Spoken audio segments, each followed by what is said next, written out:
Good morning, Kenya. Rise and shine to the morning momentum. Your daily dose of a comprehensive rundown of the top stories making the headlines. Today being 14th day of March. It's a Friday, and we are here to give you a comprehensive look at the top stories making the headlines. The morning momentum is a daily compendium of local and international news, human interest stories, current affairs, and expert opinion. Use the hashtag the morning momentum at Younib Media TV at Alphonce. Let's start with the Standard this morning. Ridiculous Ruto is the top story on the front page. Now, President William Ruto is a generous leader, not just with his money, but his promises too. The pledges he continues to make have earned him monikers because some sound outrageous while others are plain absurd. Kenyans are still waiting to see swimming lions or 1 million chapati machines. That story is beefed up for you on page 4. So the latest promises include a machine that produces 1 million chapatis a day. Number 2 is health funds would be disbursed today to university students. The third latest promise is that the government paid 500 million shillings to host the Grammy Awards. People are still waiting to see how that unfolds. Past promises include a 6 kg gas cylinder will cost between 300 shillings and 500 shillings. That has not taken effect yet. Number 2 is that new mothers were to get free diapers for 3 months under the NHIF. And number 3, tourists could visit Lamu to watch quote-unquote swimming lions. And number 4, digital jobs, clicking computers from a village to earn dollars. All that is yet to take place. Now let's take a look at page 8. Police teachers win big in proposals. That is a story we'll take a look at. And in the world of business today, Pipeline pays Treasury 7 billion shillings dividends. So let's take a look at page 2 of the Standard. The special relationship between month of Ramadan and Quran. Now, Ramadan is a special month to reflect upon the significance of faith and improve upon piety. 3 months and the Quran will play a significant role in admission into paradise. You'll catch up with that on page 2. On page 3, state, it is not possible to change one's sex. Now, Attorney General argues that psychological feelings cannot be a basis for gender change. The AG maintained that gender is based on fact and not feelings. You'll catch up with that on page 3. Let's move on and take a look at page 4. King of absurd promises amid stinging flattery on social media. Now, Kenyans are adding mass chapati production to list of national priorities. The president also promised to make Mathare slum a city by building skyscrapers. That story is beefed up for you on page 4. Still on page 4, you have their big question, is it a land of promises? Now, mass chapati production is among the things the president has promised. Transforming Mathare slums into a city, help disbursement guarantee, which is supposed to happen today. We will take a look at that in our subsequent bulletins. We'll give you a brief. Now, the last mile internet connectivity, free internet hotspots in every home, school, and marketplace to allow seamless communication and business operation. These are just some of the promises that are yet to take place. Hosting the Grammys in Kenya in 2027, claimed the government had already paid 500 million shillings to secure the event. There was also the digital jobs for youth, where they were supposed to, earn dollars by tapping on their computers from their rural homes. Another promise was that the subsidized gas prices that was pledged, that a 6 kg cylinder of gas will cost between 300 shillings and 500 shillings, and that is yet to take effect as well. The other one was the swimming lions in Lamu, claimed that tourists could visit Lamu and see lions swimming. Now, while whale migration in Tana River also was one of those promises, announced that Tana River is a location for witnessing the whale migration. So all those have not taken effect up until now. Let's take a look at page 5. Ruto's packed weekday rallies, a sign of lack of jobs in the city. Now, the president should be worried that masses are available on ordinary working days. As crowds listened to his speeches, there was an apparent anticipation that he would have something for them. So we want to catch up with more of that on page 5. Let's move on and take a look at page 6. More upsets as Raila men strengthen grip on House. On Wednesday, ODM took leadership of key National Assembly committees, and yesterday the party snapped up top positions in 3 committees. Now, Raila Odinga's ODM is consolidated its superiority in parliament yesterday when it swept 3 more committee leadership positions at the expense of former Deputy President Rigathi Gachagua. The second day of committee elections at the National Assembly were yesterday characterized by more upsets by ODM in exercise that spelled more pain for sympathizers of the impeached Gachagua. At the Trade Industry and the Cooperatives Committee, Ikolomani MP Bernard Shinali was elected as the chair, taking over from his predecessor Embakasi North MP James Gakuya. Aldai MP Marianne Kitany, who served as the vice chair under Gakuya, retained her position. Now, you'll catch up with more of those insights on page 6. On page 7 of the Standard this morning, I have no regrets if I'm sacked, says CS Muturi. CS says he has written to President Ruto to be excused from cabinet meetings. Former AG claims his advice on SHA and cabinet composition was ignored. Now, the public service, CS Justin Muturi, is seemingly daring President William Ruto to sack him. Muturi has written to his boss asking to be excused from cabinet meetings and says he is not afraid to be kicked out due to his stand on what is believed to be state-sponsored abductions of government critics. And despite his alleged falling out with the president, the former Attorney General insists he would not resign from government, explaining that it would amount to an act of cowardice. You catch up with that on page 7. Let's move on and take a look at page 8. The winners and losers as MPs revise budget by 113.7 billion shillings. Now, police education and health gets a lion's share in supplementary estimates. The police will need more funding to support Haiti peace mission. That story is beefed up for you on page 8. On page 9 this morning, maths no longer compulsory as CBC pioneers set to pick careers. Senior school learners will take English or sign language, Kiswahili, PE, and community service. Only 5 learners will be allowed to proceed to grade 10 in the same JSS. That story is beefed up for you on page 9. We move on and take a look at page 10. Judgment on state advertising monopoly push to later date. Now, Justin Mugambi promises to deliver key judgment on March 21st. Government has denied 3 leading media houses contract to run my.government. Now, the High Court in Nairobi has pushed a judgment on whether the government's decision to monopolize advertisement is legal or not. Justice Lawrence Mugambi said he will deliver the landmark judgment on March 21st, 2025, since it was not ready. The judge had initially given February 6th this year as a judgment date. However, he directed that the judgment would be ready yesterday, but never happened. The LSK challenged the government's decision not to run its adverts in 3 national newspapers. That story is beefed up for you on page 10. Let's move on and take a look at the page 12 now. Court demands fresh probe into fisherman's case.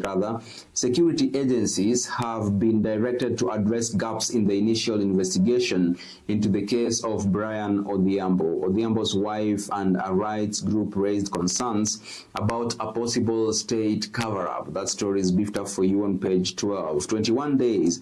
The court observed that upon the receipt of the file, the DPP is obligated to review and evaluate the findings and formulate recommendations within 21 days and act accordingly. That story is beefed up for you on page 12. Now, let's move on and take a look at page 14. That lands us to expert opinion.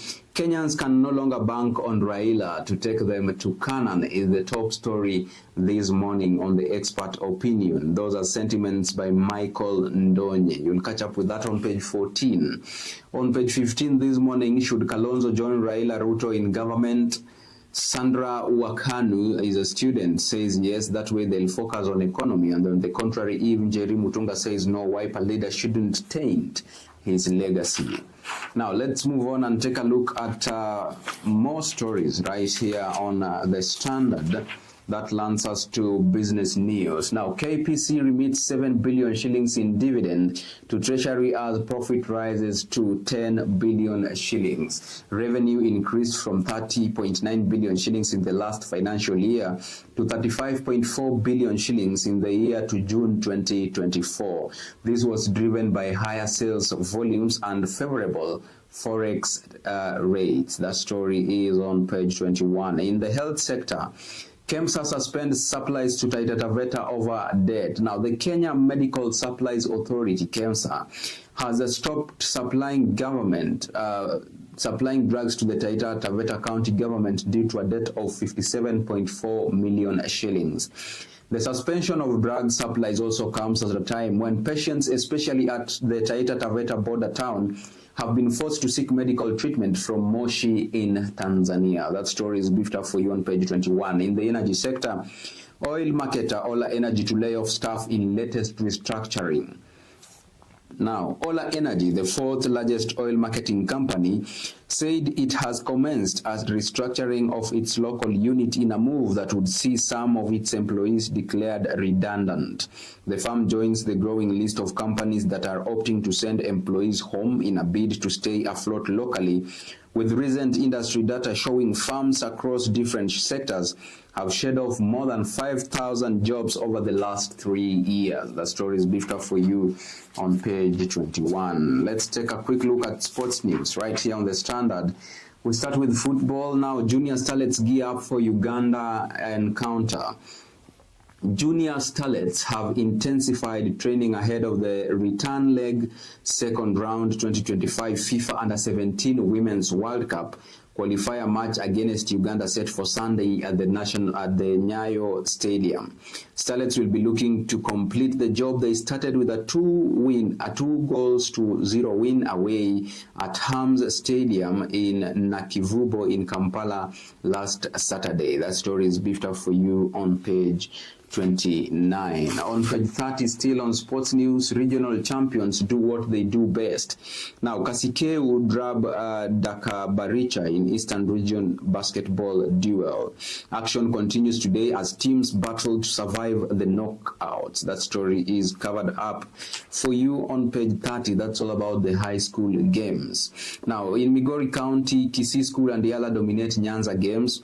Nyanza Region Rugby 15's champions, Kisii School, reminded their rivals that they are still the team to beat after edging out newly crowned Kisumu County champions Nyabondo High School 17-7 yesterday in Migori. Kisii, who are back-to-back rugby champions, made light work of Nyabondo to lead Group A, which also has Gekano and Rapogi boys. The cover page of the Standard, Rovan Pera eyeing his third Safari Rally title in Naivasha. Now, two-time world champion had a challenging start to the season, placing fourth in Monte Carlo and fifth in Sweden. He won the Safari Rally title last year and also in 2022 with teammate Ogier winning in 2023. Now, in England briefing, Arsenal set up quarters tie against Real. Now, Arsenal drew 2-2 with PSV on Wednesday to complete an emphatic 9-3 aggregate win and set up Champions League quarter-final against holders Real Madrid. Aston Villa also book a date with PSG in quarters. Now, Marco Asensio starred as Aston Villa beat 10-man club Brugge 3-0 on Wednesday to book a Champions League quarter-final clash with Paris Saint-Germain. Asensio came off to bench to strike twice in the second half of the last 16-second leg at Villa Park. Now, with that story of Aston Villa, we take a quick break here on the Morning Momentum, and then we come back with the top stories making the headlines on the Daily Nation. Don't go away. See you on the other side of this broadcast.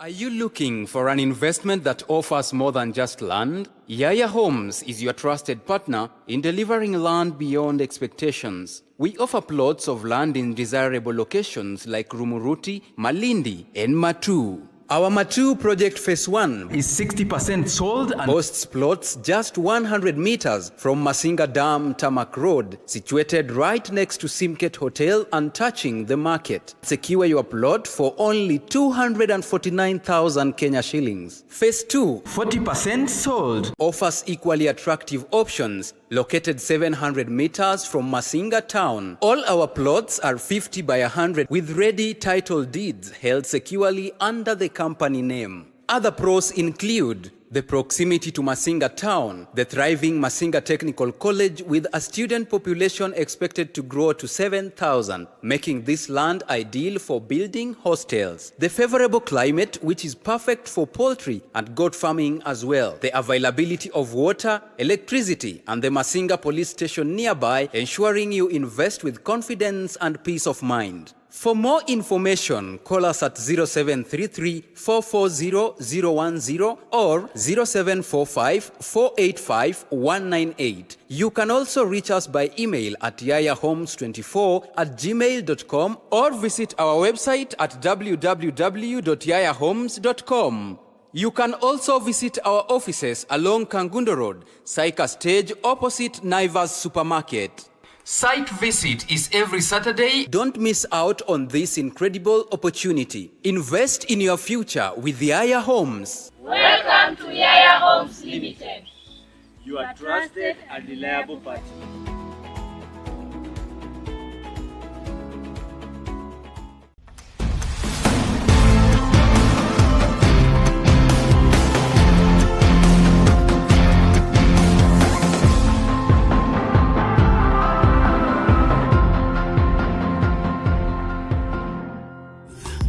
Ever the best.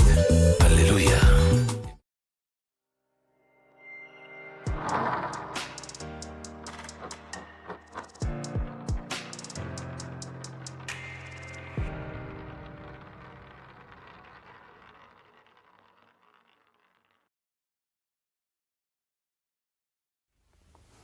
Welcome back to the Morning Momentum. If you're just joining us, you are rolling with the host with the most, and we are taking up the airwaves right here on the best youth television network in East and Central Africa. Younib TV is ever the best. Let's take a look at the top stories making the headlines on the Daily Nation now. Are you looking for an investment that offers more than just land? Yaya Homes is your trusted partner in delivering land beyond expectations. We offer plots of land in desirable locations like Rumuruti, Malindi, and Matu. Our Matu project phase 1 is 60% sold and boasts plots just 100 meters from Masinga Dam Tarmac Road, situated right next to Simket Hotel and touching the market. Secure your plot for only 249,000 Kenya shillings. Phase 2, 40% sold, offers equally attractive options. Located 700 meters from Masinga town. All our plots are 50 by 100 with ready title deeds held securely under the company name. Other pros include the proximity to Masinga town, the thriving Masinga Technical College with a student population expected to grow to 7,000, making this land ideal for building hostels. The favorable climate, which is perfect for poultry and goat farming as well. The availability of water, electricity, and the Masinga police station nearby, ensuring you invest with confidence and peace of mind. For more information, call us at 0733 440 010 or 0745 485 198. You can also reach us by email at yayahomes24@gmail.com or visit our website at www.yayahomes.com. You can also visit our offices along Kangundo Road, Saika Stage opposite Naivas Supermarket.